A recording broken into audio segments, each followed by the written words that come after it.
All right, well, welcome back. Well, tonight we have the distinct pleasure of giving you an interview that we've held on to for way too long. True. Miles has been chomping at the bit to get this interview out, and it is a good interview.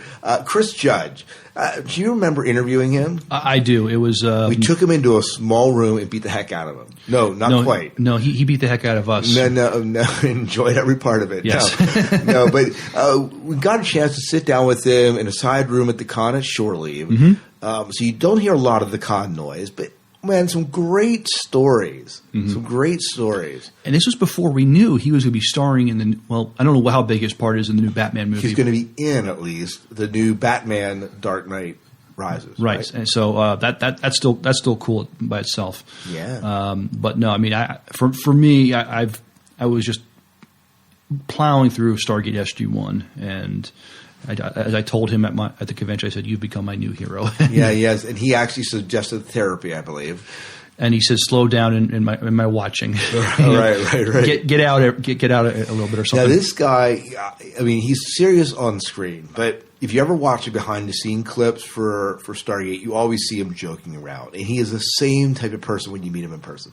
Jokester, fun, good storyteller. Great story. I mean, I was laughing so hard my sides were hurting. I mean, some of the things they got away with when they were making Stargate. Him and Richard Dean Anderson, they got away with a lot. Yes, yeah, absolutely. And not the first time that they've gotten away with a lot. I know they gave away something there, Miles. Yeah, you know what I was going to say, too. Anyways, so I guess without further ado, here we are. We bring you this interview with Chris Judge, Teal'c himself.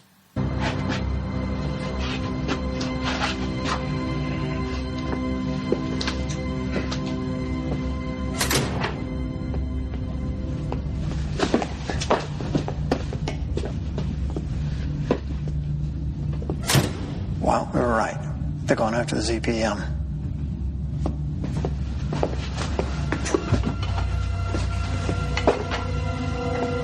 You sure you can open the door? Hey, I helped build this thing. Opening the door is the easy part. It's taking the ship back that'll be tricky.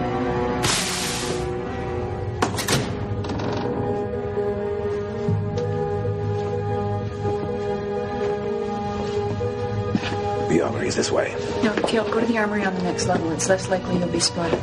Daniel and I will head to the engine room and pull a control crystal. Once they come to investigate the problem, we'll get the drop on them there. Very well.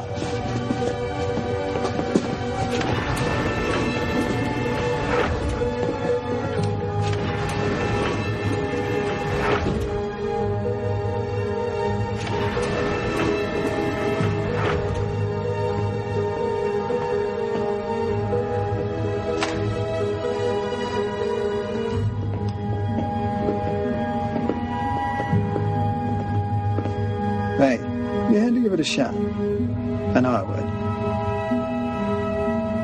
would. So now that we know how you get out, we'll just have to make sure it doesn't happen again.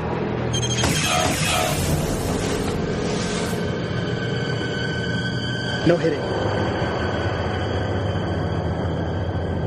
So while we were up here, we were down on the next level breaking into the other armory.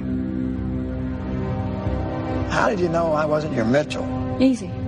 If we were in your position, we would have done the same thing. Now, let me get this straight. We figured that you guys would try to escape when we set this trap for you. Not realizing that you'd figure out that we'd figure you out and you set your own.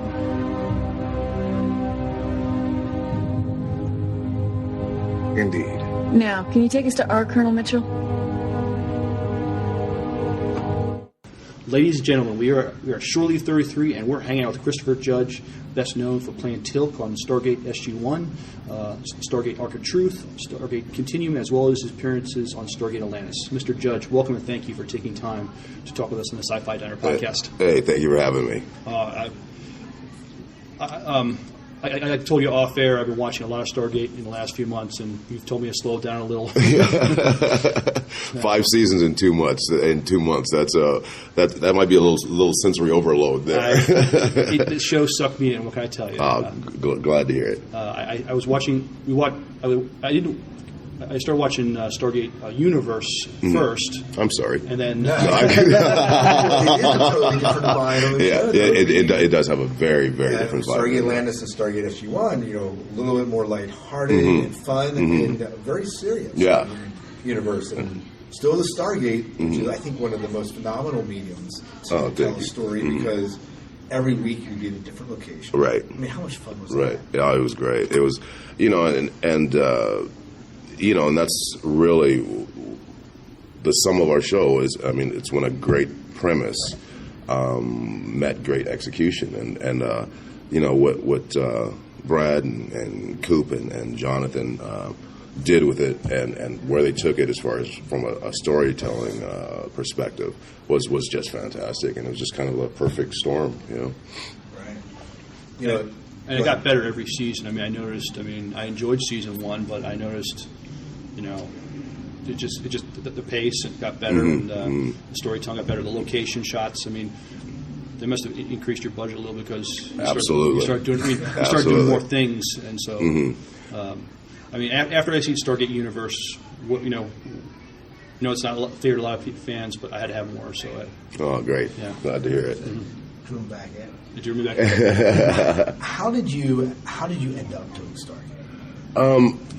It's kind of a funny story, actually. I was actually at a friend's house, and his roommate was actually rehearsing his lines for the Stargate audition, and I actually hadn't been called in on it. And I hear the lines he's doing. I was like, that sounds interesting. So he had gone to actually get ready to leave to go to the audition.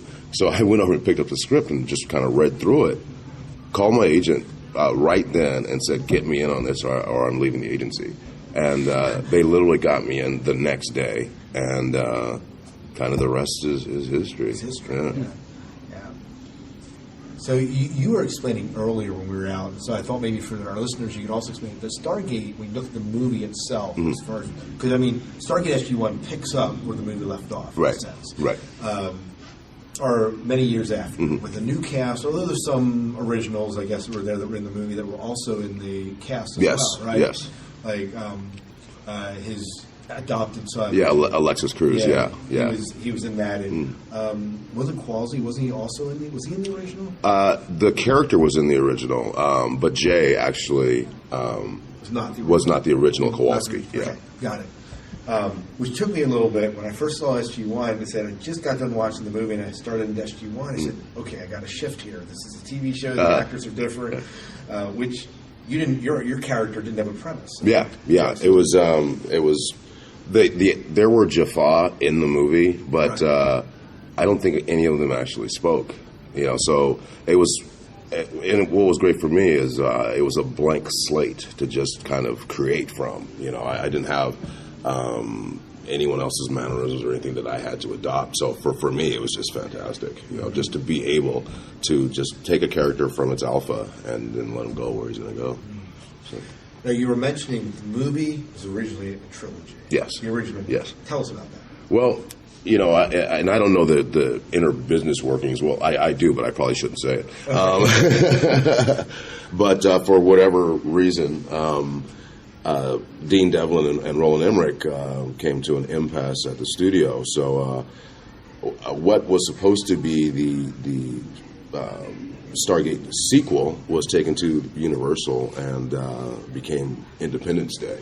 So I was just at the Saturn Awards and actually met Dean Devlin for the first time, and so we had a couple laughs, and I understand that he is thinking about now carrying on with where they left off with their movie. So it'll be interesting to see what they do with it. But I definitely put it in his ear, that I might be available. Wish you luck on that. Well, but I know that I won't be because the character Teal'c is still an MGM type property, right? It's all legal stuff. So any characters that they didn't originally create in the movie, then whoever created them for the TV show would actually have to get paid. So, because they have the character rights to it. So, it's not a huge hope that I'll be in it. Right. So he could go a totally different direction than TV. Absolutely. Okay. Absolutely. I did see the movie, but yeah. And which I think he probably will go quite a bit different. Just so you don't have to. He doesn't just have to be compared to the TV series. They'll just compare it to the movie. Right. So. It's been such a long time since that Yeah, came out. yeah. Well, it was funny. I remember when we first came out how bad Devlin and Emmerich trashed us because they still had hard feelings about what had gone on at MGM, and then I guess it was a few years ago where Devlin actually admitted that he liked the show. Well, he had to. I mean, it's a good show. But yeah, it was weird just finally meeting him after all these years, and he's actually a really nice guy. Really nice guy.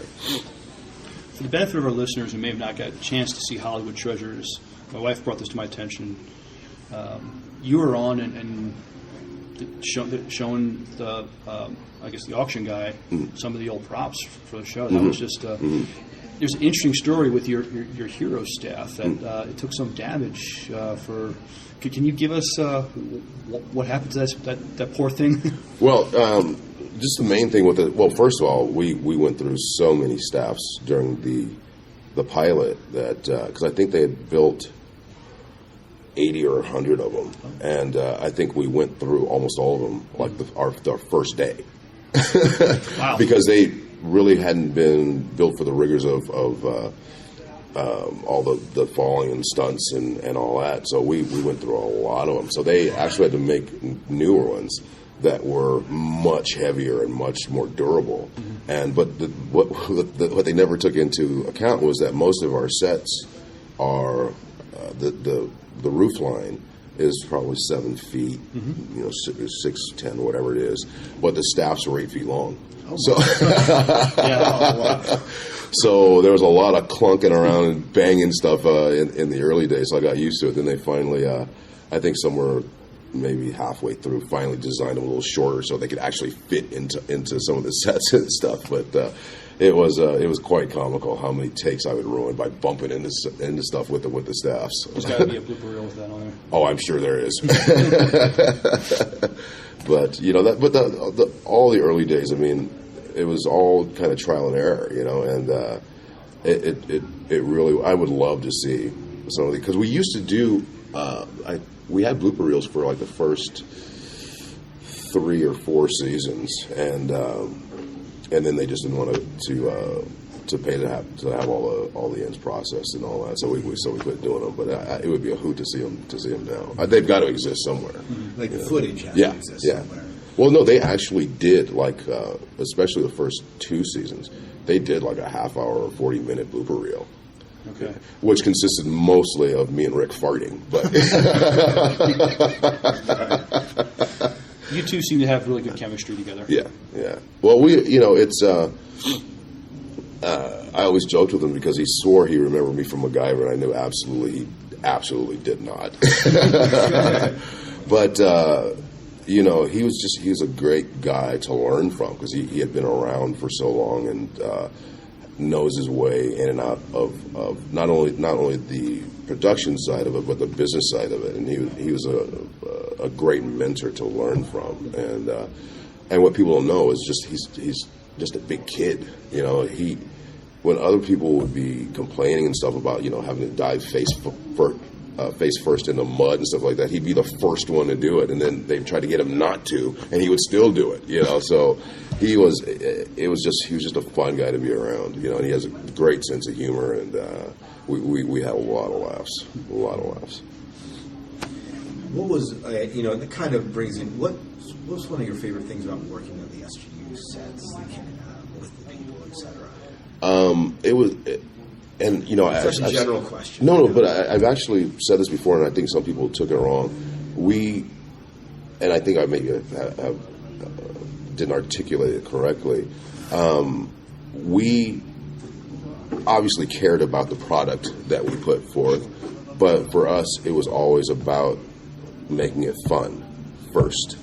And, production would constantly be held up by us, joking with each other, telling a joke. There was nothing more important. If someone had a good joke, actually filming the scene was secondary. We would all stand around and listen to it, and if we were in the middle of a laugh, even if set was ready, that didn't mean we would start shooting, which I'm sure was, didn't make a lot of the producers happy. Right. Or probably not the studio either, but, we kept it fun all the time. And It made you want to come to work. Absolutely. And that was kind of what we went into it saying, because Greenberg and Michael Greenberg, one of our executive producers and Richard Dean Anderson's partner, and Rick had this saying, and it's just life's too short. We're only going to do this as long as it's fun, and it was fun all the way till the end. So. Good. No, okay. A moment. What was give me a moment from SG-1 that kind of stands out.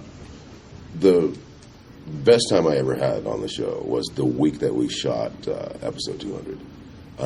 Everyone was in a great and is that the one where the ship's frozen in space or something like that? No, this is the one where we did all the kind of spoofs of other shows. Oh, okay. And so we got to wear different costumes. Is that Wormhole Extreme? Is that the one? No, that was episode 100. That was 100. But episode 200 was kind of just we just got to have fun with all the stuff we had. We had the South Park guys made those puppets for us, and it was just a week of just pure, unadulterated fun. And there were people who had worked on the show for 10 years that had never been to set, that came to set and laughed, and to see the stuff that they had built for the episode. And, they had their normal amount of time to prepare for the episode that they do for every other episode, but there was 5 times more stuff in it.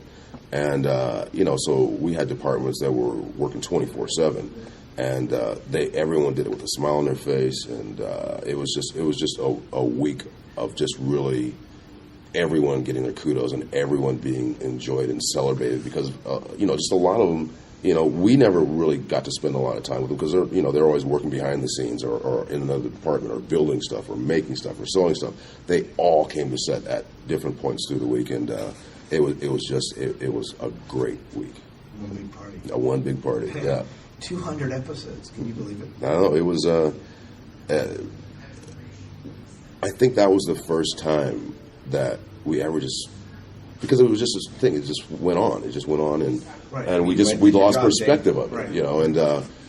And I think when we hit 200, that's when everyone said, "Hey, we've done something pretty good here," And it was just nice that we could celebrate it with everyone.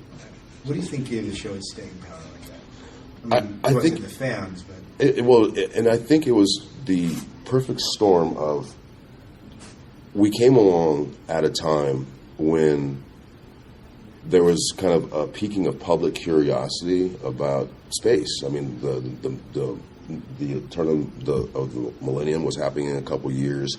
There also was I forget which Star Trek it was that had just ended. Space Nine.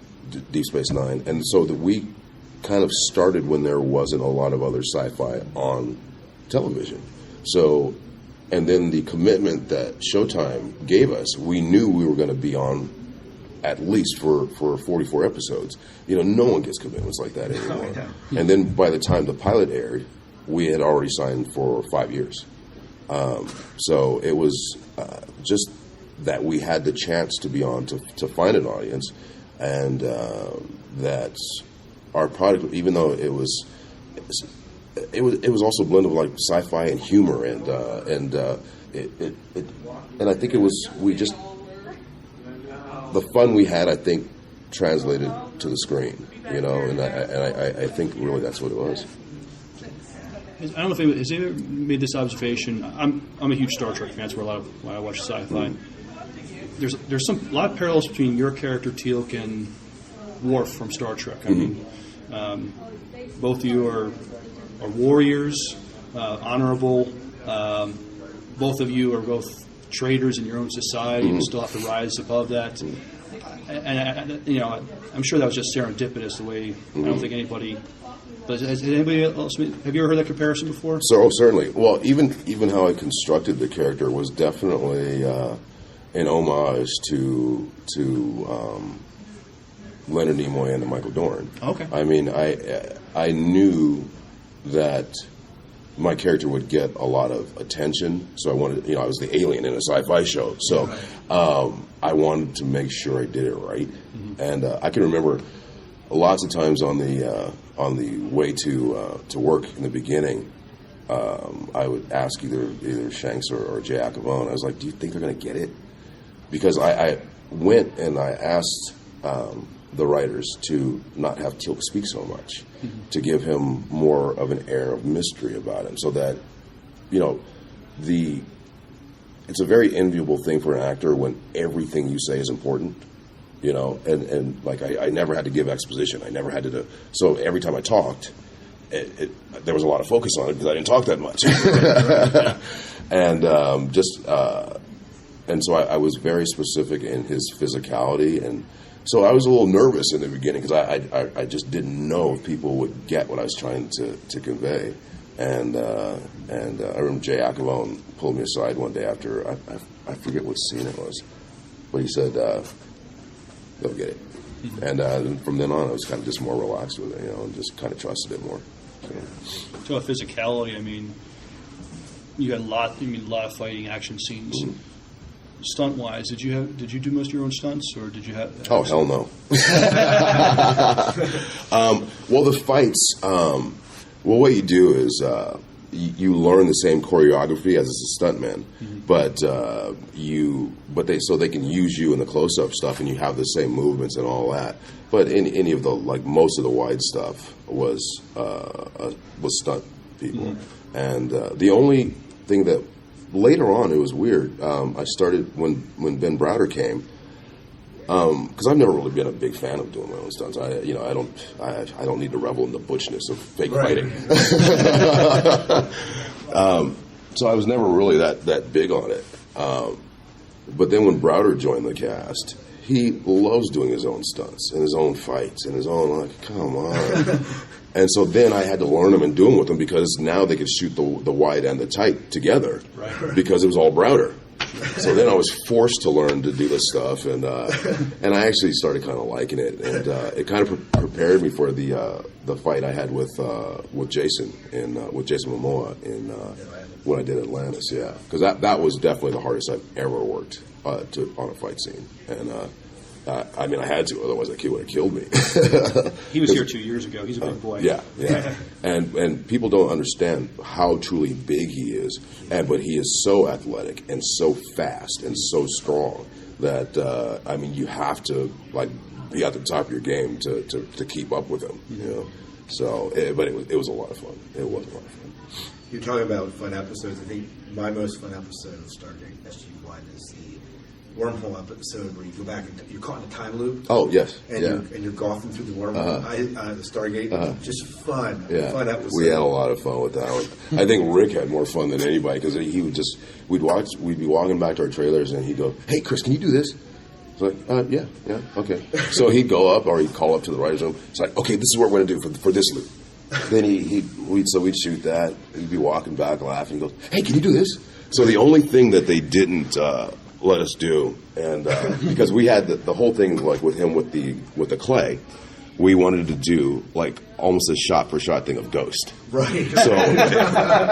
So one of the loops, it would be him showing me how to mold the clay, and then us making the clay stuff. And then as it went further and further, we would have less and less clothes on, and then it would be us shirtless, smeared in the clay, and. For whatever reason, MGM didn't go for it. I don't know. There's enough slash fic out there that can take care of that. Right. Exactly. You've done some other sci-fi as well beyond the Stargate franchise, right? Mm-hmm. You were in, what was it, Andromeda? Andromeda. And you were Hector in that, is that right? Yes. And that was a reoccurring role. You were regular in that one? No, just a reoccurring. I think I reoccurred 3 times, I think, as the character, I think. And, you were regular. But the thing is, there were so many shows, sci-fi shows shot in Vancouver that we all would hang out together. We all got to know each other. We got to know like other people, and then our crews were so incestuous that like even when we went over and did Andromeda, like their sound guy was our old sound guy. A lot of their assistant directors had started with us. Some of their cameramen had started with us.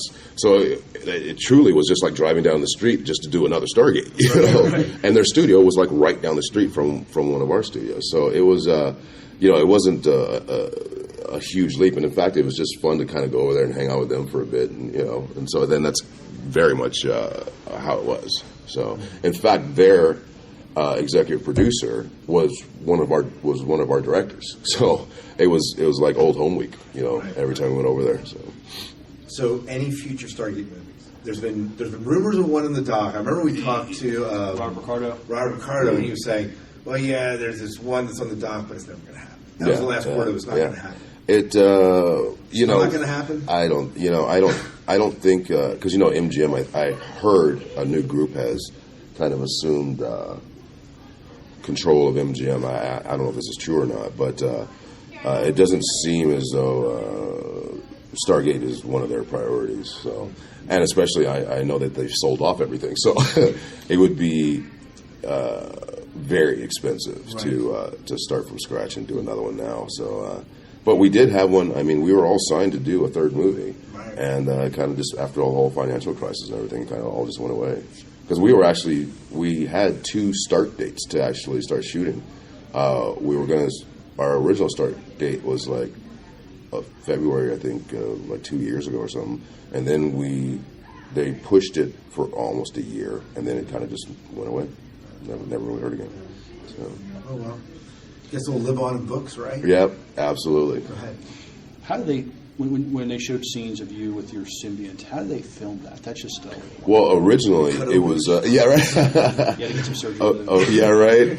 Originally, it was a full body prosthesis that I would kind of lay into, and but then it became just a straight CGI later on.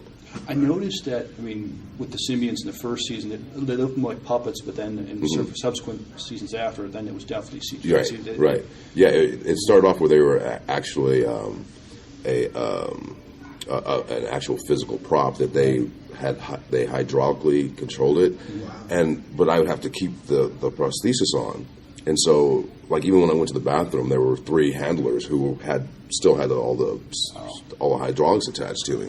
And I would forget that it was on, so they would make the thing attack me. Because you'd just be sitting and talking, and all of a sudden the thing would just go like that. It just used to freak me out. So yeah, they had a lot of fun with that one. So the tone on, I like asking some actors, as far as the set goes, do they run like a tight ship, or is it like, can you have fun? It sounds like it's, Yeah, our ship wasn't very tight. That made it fun. Yeah, our job one was always fun. So Robert Picardo actually told us 2 years ago that he contrasted his experience with Star Trek Voyager and doing Atlantis. That was ad-libs. He had the freedom, a lot more freedom to ad-lib stuff on Atlantis. Absolutely, yeah. Well, it was, I did a series called Sirens right before, and I can remember getting, called to the how come room if I changed is to R, it was, and it's just kind of the way it is. And so with Stargate, they really did give you a lot of freedom to do stuff. So it was, it was just a completely different experience than I'd ever had working before. So, well, thank you so much for sitting with us. Hey, thank you. When it comes to fighting crime, there's only one man keeping the streets safe while keeping it real.